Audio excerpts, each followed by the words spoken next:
Hello, welcome to the weekly meeting of the Natural Right Sangha. This is the first of 2021. Officially, we're doing this on January 3rd, 2021, which everyone, it seems, is hoping will be a better year than the year we experienced in 2020. Let's start with our meditation. So please sit up straight.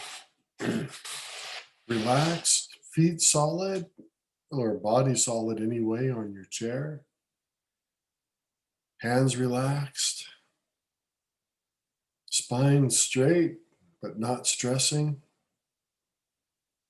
Eyes shut.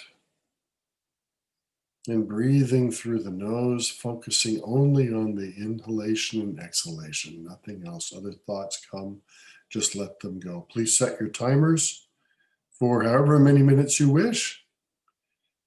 And we'll start, and when your timer goes off, please restart the video. So please stop the video and start it again when the timer goes off after the meditation. Here we go.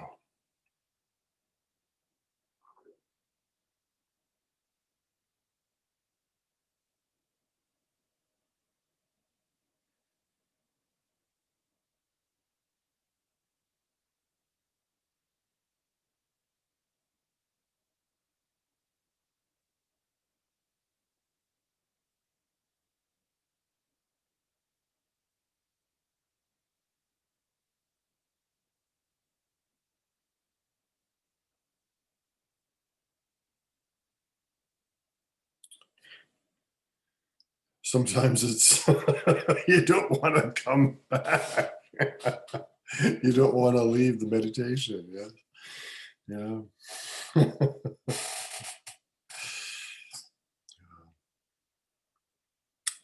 Well, this week there are two things I'd like to mention. One involves the precepts, and it involves the vaccines for the coronavirus. The coronavirus vaccines are now being given in much of the world. There's the Pfizer one, there's there are many of them. Well, at least two or three that are being used actively, a Chinese one coming. And of course, it's one of our precepts that we only take vaccines that are safe for us, that are proved and that are safe. And we only let our loved ones and children and people we care about be injected with these things. Well, it's their will, except for the children, of course, but when they're safe. Now, has proper investigation been done of the ingredients in many vaccines, let alone these newly rushed ones? Now, there's much publicity going on about how these vaccines are safe, that mRNA is something that doesn't change your DNA. It kind of goes away after a while. It starts up the nice anti-spiked proteins, antibodies, and lymphocytes in the immune system. And then away it goes and everything's jolly and you're safe. Even from the new horrible strains coming from England, apparently, which are already in the States. They came out in Colorado first, apparently in America, and maybe somewhere else. But of course, I'm looking at both sides of this.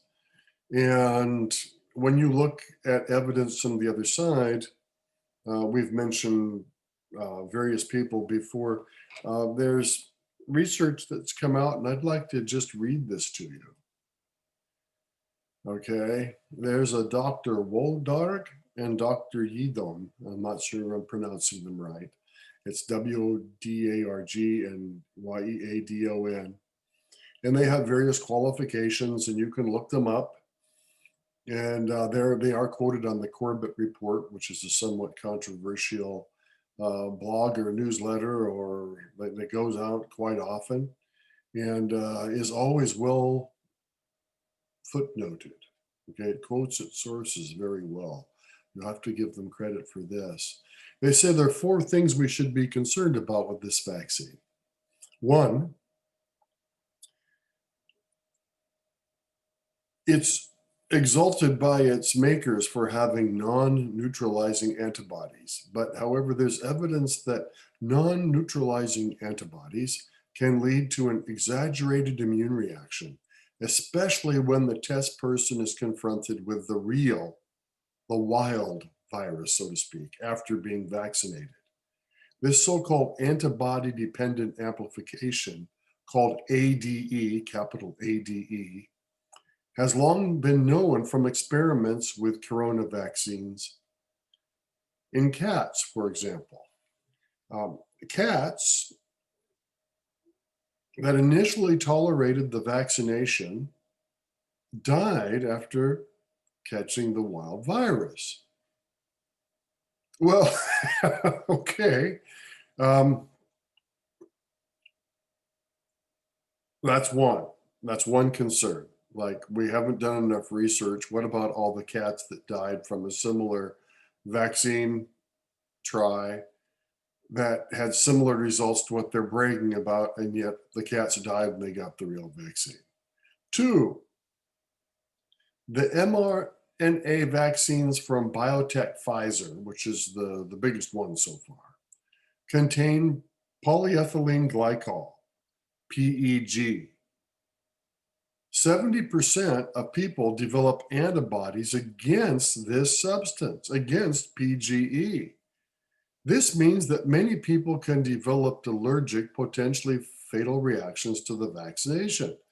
So it could be that one of the ingredients in the Pfizer vaccine, which is beyond the mRNA, which is brand new, never been tried on people before, uh, causes antibody reactions in 70% of people.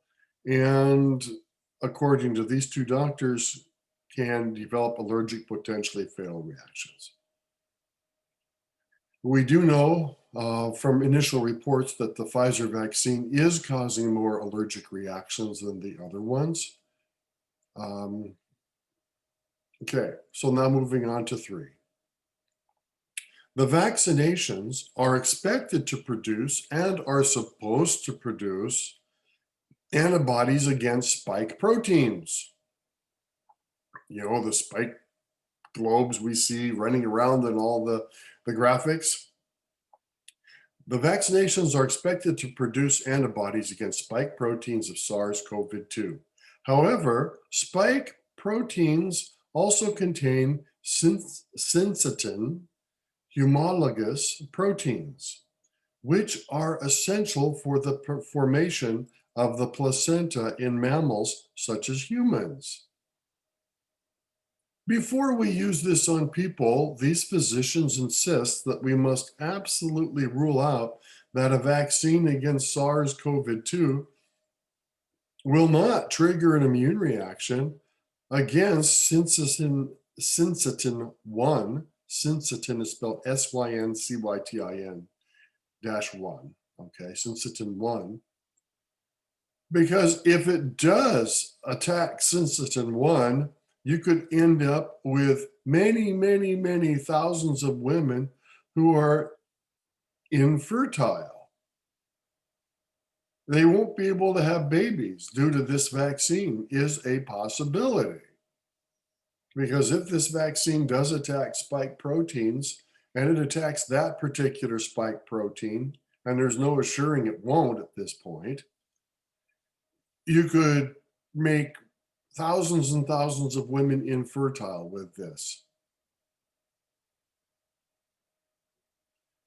4, the much too short duration of the study, according to them, does not allow a realistic estimation of the late effects. Then they go on to point out that after the swine flu vaccinations, which at first had been recommended for everybody in the country and everybody in the world, basically, they found out that it had horrible effects on some people.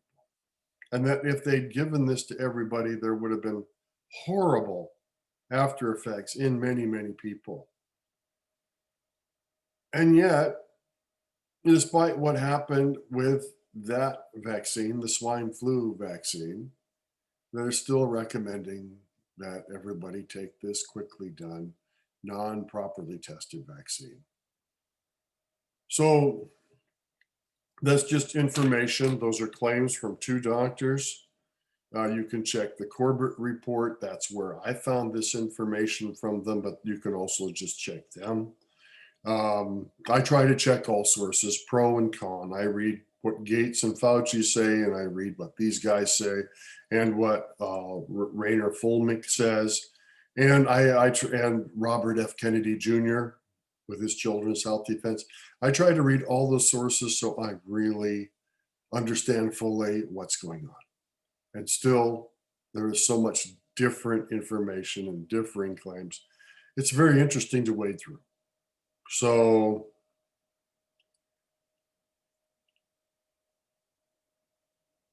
part of our precepts are to do our due diligence, to do what's right regarding knowing what we're doing and not to let dangerous things be put into our bodies or to take dangerous things into our bodies, to promote our health and the health of others, in all ways. And so take this for what it's worth. Don't just believe me, do your own research, for goodness sake. Okay, and so enough about vaccines today. And moving onward again to a quick discussion of a few points made by Ramana Maharshi in the Spake Ramana, the booklet put together from various sources by Ramana Ashram, which is the legal heir to Ramana's teachings, I guess. They're the ones where his body is there and he lived there, and they are, in general, in my experience, sincere, good people who try to do their best to keep Ramana in his proper place. They do, of course, heavily favor Ramana over every other teacher, but possibly deservedly so. Certainly none surpass Ramana. And none could surpass Ramana. Some could match him, but none could surpass him. By the way, Ramana sits here in a picture, which was, I believe, bought in Ramana Ashram, by the way. But so from the Spake Ramana, where are time and space apart from the sense of I, the egoic I, the mind-body I? If we were the same as bodies, then it could be said that we are in time and space. But are we bodies? We are the same at all times. The true us, the true essence of each of us, which is the same at all times and all places. Hence, we are that reality which transcends time and space. We aren't just the body. Next one. The self with the capital S, who is consciousness with the capital C, is alone real and nothing else. All so-called knowledge, which is manifold, is only ignorance. This ignorance is unreal, since it has no existence of its own, apart from the consciousness with the capital C, which is the self with the capital S. This is just as the jewelry made of gold has no existence apart from the real gold. Yeah, jewelry looks great, but it's made of gold. Gold is its real essence, or silver. Next one. There is no such thing as the unreal from another standpoint. The self alone exists. When you try to trace the ego, the small I self, based on which alone the world and all exist, you find the ego does not exist at all, and so also this creation. Now this hints on ajata. Ajata is the logical final step to Advaita. Advaita is not two, and Ajata takes it to the next step. I'll be talking more about this next week, assuming the new book from Robert Wolfe comes, which is supposed to be in the mail as we speak, which the mail is interesting right now, so we'll see.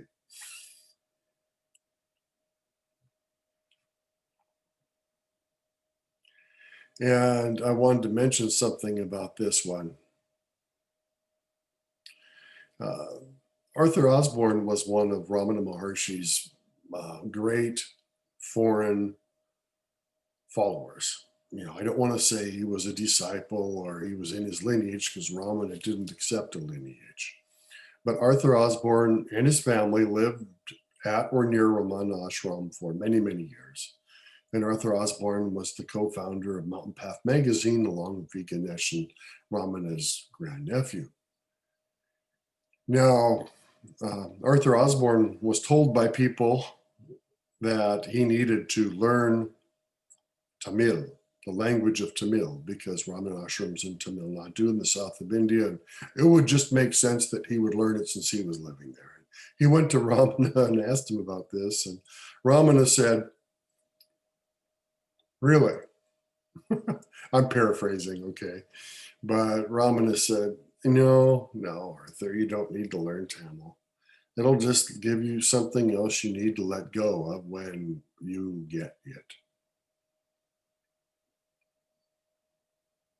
All of the knowledge and all of the facts have their uses in the ephemeral, dualistic world of Maya, Samsara, Leela. But once you get there, once you become attuned to the real you and let the false you go, it's all ephemeral. It's just like Ramana said, more to forget. And here we just said, all so-called knowledge, which is manifold, is only ignorance. It's impressive to be smart and to remember things and to know a bunch of stuff in the world, but it's essentially meaningless also on the bigger scale of things.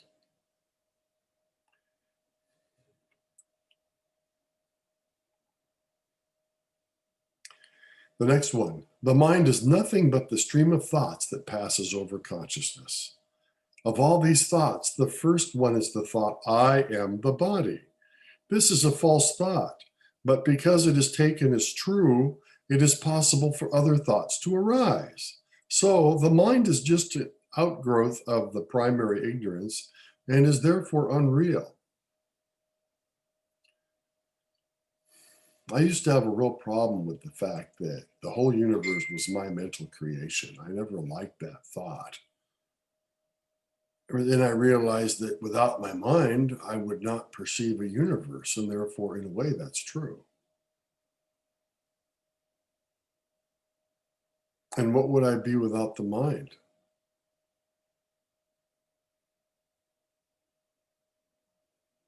One of the best questions my friend Bob Nickel, who was a great teacher in his later years, asked was, without your memory, who are you? I always said, if you're walking down the street and you get hit over the head with a big um, stick or something, or a brick falls in your head and you wake up and you remember language and you remember the world, so to speak, but you don't remember anything about your life or even your name, then who are you? What is the essence of what you are? Is it all those memories and that personality you've learned to have or had due to your genetics and conditioning? Or what is the base of it all? It's that awareness that knows that I am. Or is it? You need to find out for you. The last one we'll do today is, if the inquiry is made whether mind exists, it will be found that mind does not exist. That is control of mind. The Buddha spent years trying to control the mind and control thoughts. It's like trying to control a squirming monkey, but they spend years going for it. Otherwise, if the mind is taken to exist and one seeks to control it, and this is sometimes where the Buddhists get stuck, if the mind is taken to exist and one seeks to control it, it amounts to the mind controlling the mind. This is just like a thief turning out as a policeman to catch the thief, and all the time, both are oneself. The analogy of the thief catching the policeman or thief becoming a policeman to catch him or herself is an old one, but it's pretty accurate. You can't tame the mind. You have to learn to put it in its place, is my belief. You let the mind take its proper place as a helpful thing in the duality, but don't let it be your master, or you're living in ignorance.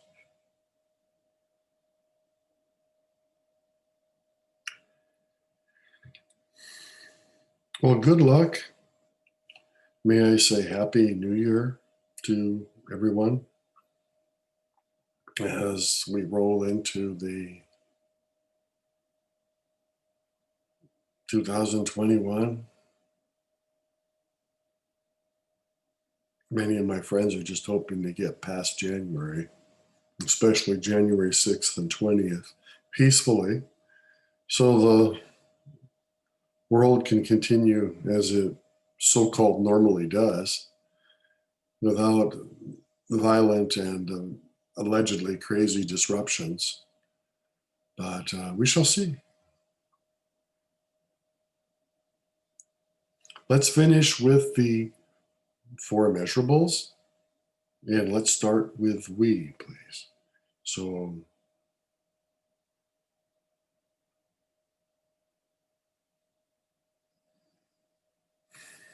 please repeat.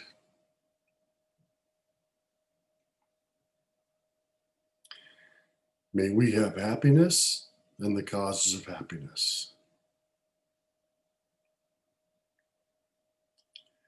May we be liberated from suffering and the causes of suffering.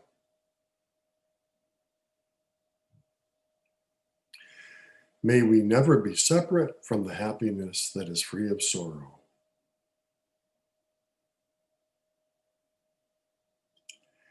May we reside in equanimity, free of attachment and aversion.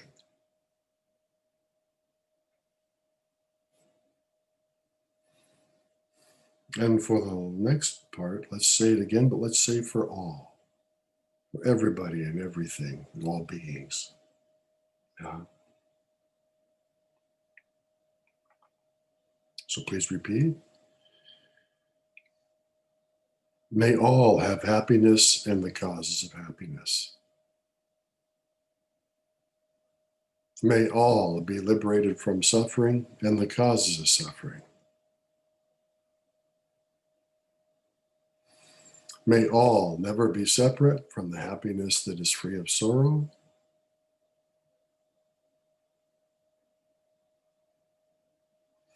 May all reside in equanimity, free of attachment and aversion.